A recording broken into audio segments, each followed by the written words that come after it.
The biggest question that's going to be on everybody's minds this weekend at the theaters is, who is Agent Argylle?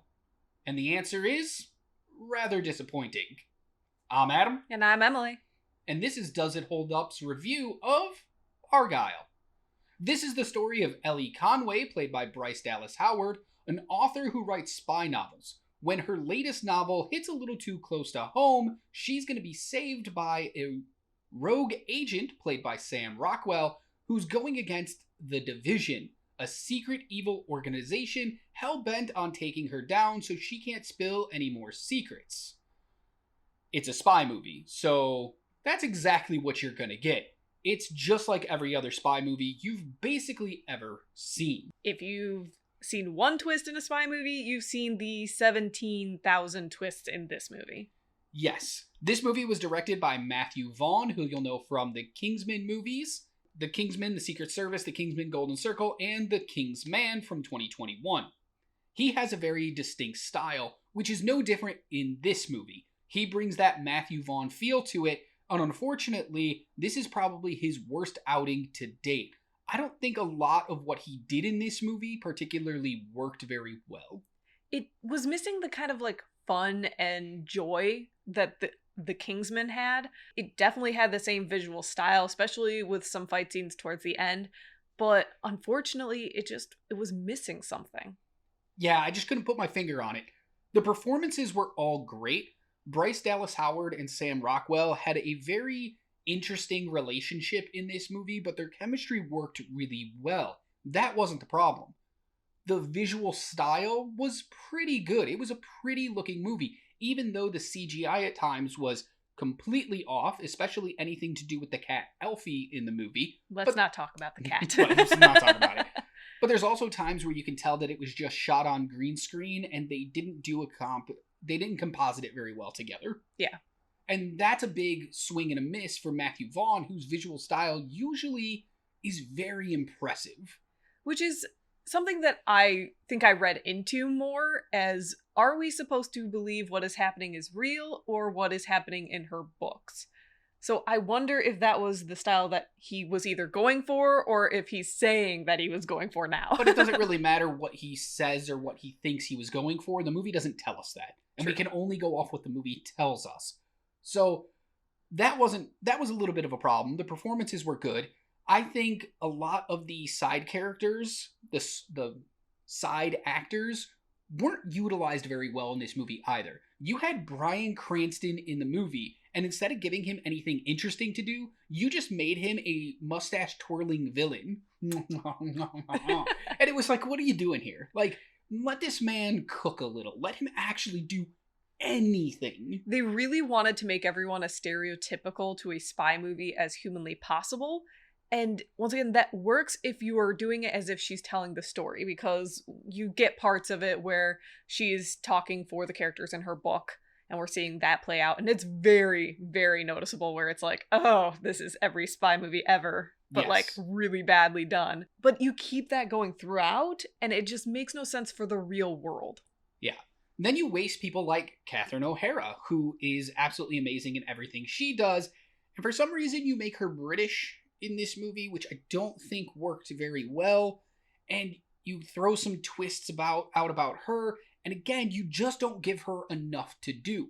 Dua Lipa's also in this movie. I have no idea who that is, but it doesn't really matter because she shows up for about a cup of coffee and then she leaves. John Cena and Ariana DeBose are both in the movie, also for only a cup of coffee. In fact, John Cena literally drinks a cup of coffee in the movie, and that's about the extent of time that he gets on screen. Henry Cavill is also in this movie. He gets a little bit more to do, but again, completely wasted. I would have rather seen the actual Argylle movie where it's just Henry Cavill being a spy. Because he the moments that he is interacting with her and kind of just giving the side eye, oh yes, I definitely got this, I'm the casual spy, works so well. I want to see him in a James Bond-esque, really cheesy spy movie. Well, I have a feeling Matthew Vaughn actually cast him in this role to make up for the fact that Cavill isn't Bond. Every time there's going to be a new Bond, Henry Cavill is always the first name out of people's mouths of dude, this man was just born to be Bond. Let him be James Bond. and he never gets cast. So I think Matthew Vaughn played on that a little bit and made him a very Bond-esque character, and it worked. It's just a shame that we got so little of it. Yeah, what we got of him was probably the best thing about this movie to me, but I do agree, was not enough. The movie is also very disconnected. The first half of the movie is much different than the second half of the movie, not only in the visual storytelling, but in the pacing. And it's two different movies smashed together, and I don't think that worked very well. And I'm actually going to blame the writers for this, because the story is the worst part of this movie. It has 17,000 twists, as you've already mentioned. None of them work. They're all telegraphed very early on. I figured out the major twist by just watching the trailers, which is obviously very possible to do. So if you did it, congratulations. There's nothing special coming in this movie for you then. Sorry, it's just not going to be anything great. I would have rather they not gone for certain twists and just let it flow more naturally. But my biggest problem with, especially like the biggest twist that they have, is that it comes at a really awkward time in the movie. It's either too soon or too late for any real impact in the movie. It's just kind of smack dab in the middle, like, there True. it is. If they would have moved it up 20 minutes, you could have told a better second half of the movie. If they would have moved it back 20 minutes, you get us a lot more of the beginning of the movie, which I think was the best part. It was the most intriguing story that was happening, but they get rid of it just much too soon. Mm-hmm. So the story, again, has too many twists, but then it has also too many endings. The movie ends, and you start putting your stuff on, and then the movie keeps going. And then it ends again, and you put your stuff on, and somehow the movie is still going. There's like 6 of those endings. We saw this movie yesterday, and I'm still questioning if the movie actually ended.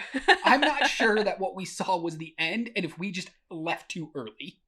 Honestly, I could see that because of just how many times you think the movie is just over, and then it's just like, but wait, there's more. And none of the more works. No. It's all bad. In fact, if they would have ended the movie the first time you thought they were ending it, it's a much better movie.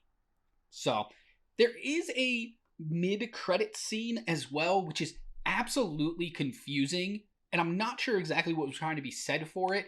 So, definitely stick around and check it out, and then come back and comment on this video what you think the mid-credit scene means, because I, for one, can't figure it out. But you'll know what else I can't figure out? The end of the movie. There's a surprise showing up of an actor in a different role, and it's supposed to mean something, but you have no idea what it's supposed to mean. Not a clue. And that's what I felt like watching this entire movie. Things happened, but you're never sure why they happened or what they were meant to be, and the movie has no interest in telling you anything. Once again, this is a almost spoof on the spy genre, where it's just like, these are common tropes and twists that happen in a spy movie. We're just gonna throw them in. Doesn't matter if they mean anything or if they're gonna make any sense. We're just gonna throw it in, see what sticks. And honestly, it pissed me off, especially that little end bit with that surprise character coming back, because I'm like, what? Like, I feel like I need a whole nother 20 minutes dedicated to this ending. Come on.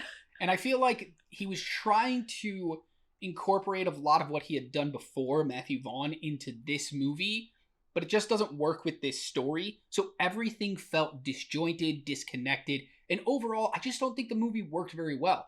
I didn't hate it, but I didn't love it either. I kind of watched it, had much higher expectations than the movie lived up to, and maybe that's my fault. But at the end of the day, I'm very disappointed in how this movie turned out.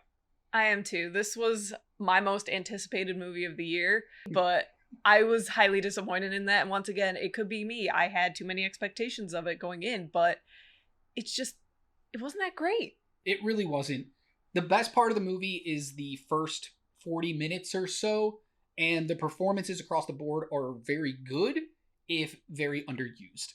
Yeah, I do enjoy the action sequences. I always enjoy those kind of action sequences, because the beginning of the movie, they're very grounded, and I really liked that. They get a little wonky towards the end, where you're just like, huh? But you're into that weird spy world by that point, so I enjoyed it. Yeah. That's exactly it. It's like, I enjoyed it, but I can't really say much else for it.